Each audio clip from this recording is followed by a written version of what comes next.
The views expressed here on Now See Here are not necessarily those of the sponsors, advertisers, Jack Criss, the host, or Roddy Merritt. Hello, I'm Jack Criss. This is the Now See Here podcast, which is, of course, available on anchor.fm/nowseehere and on all your favorite media platforms.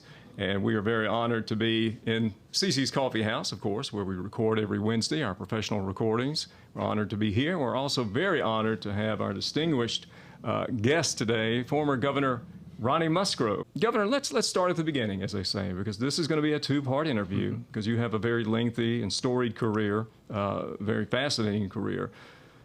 You're a Batesville native, but your background was not one of, you didn't have the spoon in your mouth. It was hard, from what you have told me and from what I know. Could you just start at the beginning and tell us about Ronnie Musgrove's, entrance in the world? Actually, when you say Batesville, you have increased my standing, because I really grew up in the suburbs of Batesville, a small little community called Takawa. And I actually went to school, first to the 8th grade, at Polk, Mississippi, which is about 5 miles south of Batesville, and then went to high school at South Panola, which is obviously the main high school in Batesville. My mother and dad were two really, really great people. They were not formally educated. My mom dropped out of school in the 10th grade to get married, because that's just what a lot of people did. Right. It was no idea that she wasn't smart or intelligent. It's simply what she did.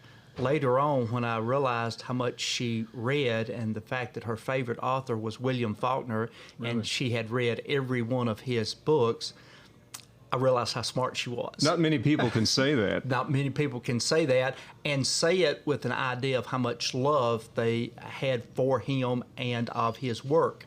My father, on the other hand, was a World War II veteran. He was the oldest person in his family. He dropped out of school in the 8th grade to work, because, again, that's what you did back in the day. And, again, a very smart person, but he died when I was 7 years old. He was 42. He got pneumonia. And most people in Mississippi will not actually believe this unless you look it up. In the fall, or I should say the winter of 1962 and 63, in Batesville, we had really large snows. In fact, in 1963, the day before Christmas, we had a 15-inch snow. 63? In 63. Right after Kennedy was assassinated. This is correct, in 1963. And then a week later had a 10-inch snow. My father worked with the Highway Department, which is now the Department of Transportation, and no one was prepared for that kind of weather, and they were constantly outside. With no stencil aid or anything that you would now think of as basic necessities. And he got sick, got pneumonia. Well, back then, though, Jack, in 1963, no one was provided health care. So my father had no health care. And if you missed work, you didn't get paid. You didn't get paid. And so instead of going to see a doctor for a relatively easy thing to treat today, he did not, and got sicker and sicker. And I remember the morning Mr. Philip Darby picked him up out of the bed because he was so sick he could not get up out of the bed. I remember him taking him to the hospital, and he died before lunch. And that's tragic, and I'm not going to play armchair psychologist, but did that enter into your decision to go into politics? One thing that entered into my decision to be a lawyer and to go into politics was sitting around the table listening to my mom and dad talk. Now, again, in 62 and 63, and I know some of you younger listeners will not believe this, we actually did not have a TV in our home. I'll never forget, Kay Pratt was the first person in our class to have a TV, a color TV. It was a big deal. And it was a big deal. But so what we did is we sat around the table and we listened to our mom and dad talk, and we spoke when we were asked. Otherwise, we heard a wide-ranging conversation from two people who were not formally educated, but who were very astute, were very community oriented, and really cared about the community. Are we losing that? I'm sidetracking a little bit, but in this day and age where everybody's got this in their hand, and they'll even text each other across the room, that the parents and the children and the family, community people getting together and talking, are we losing that, Governor? We're losing a lot of it. But one thing we still do at our home, and Melody insists on it, we insisted on it with our children, and that's turn the TV off, sit down at the table, because that was so impressed upon me when I was little. And of course, I was only 5, 6 years old, 7 term before my dad died, but I remember them talking about the big events of the day. And that had an impression on me. I also remember, didn't know why, he always wanted a lawyer in the family. And I was wondering later on, why would my father, who had not finished the 8th grade, want a lawyer in the family?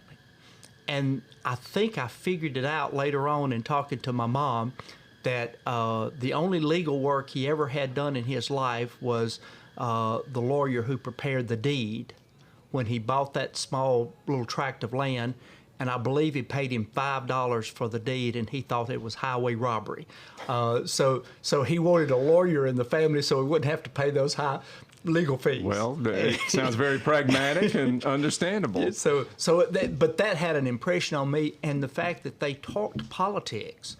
Early on, I had a sense of politics being important, policies being important, what we did as a state, but also as a country, were important.